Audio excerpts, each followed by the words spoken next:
रवींद्र वायकरजी यांना बहुसंख्य मतांनी निवडून देऊन तिसऱ्यांदा नरेंद्र मोदीजींना पंतप्रधान या देशाचा करण्याकरिता सर्वांनी संकल्प हा केलेला आहे। आणि आतंकवाद्यांना आपल्या प्रचाराच्या रॅलीमध्ये सोबत घेऊन फिरणाऱ्यांना हद्दपार करण्याचा निर्णय या ठिकाणी जनतेने घेतलेला आहे। आपण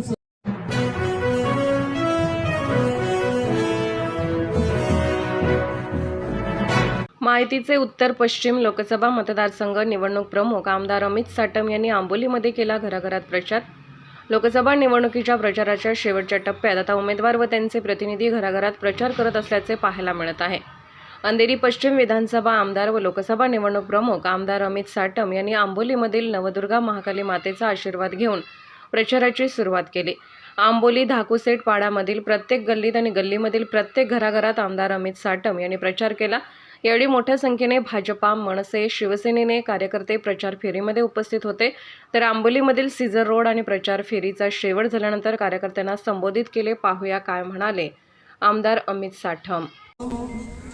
मोठ्या संख्येने भारतीय जनता पार्टी, शिवसेना, राष्ट्रवादी काँग्रेस, महाराष्ट्र नवनिर्माण सेना, रिपाई चे सर्व कार्यकर्ते या ठिकाणी उपस्थित होते। जनतेचा उत्स्फूर्त अशा प्रकारचा प्रतिसाद या ठिकाणी प्राप्त झालेला आहे।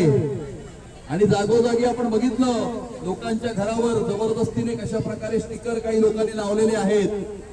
पण स्टिकर लावून लोकांच्या मनामध्ये जे मोदी आहेत ते कदापि काढू शकणार नाहीत। आणि त्यामुळे येणाऱ्या 20 तारखेला नरेंद्र मोदीजींची निशाणी धनुष्यबाण, या धनुष्यबाणाच्या निशाणीवरती बटन दाबण्याचा संकल्प या ठिकाणी सर्व तमाम जनतेने केलेला आहे। जेणेकरून रवींद्र वायकरजी यांना बहुसंख्य मतांनी निवडून देऊन तिसऱ्यांदा नरेंद्र मोदीजींना पंतप्रधान या देशाचा करण्याकरिता सर्वांनी संकल्प हा केलेला आहे।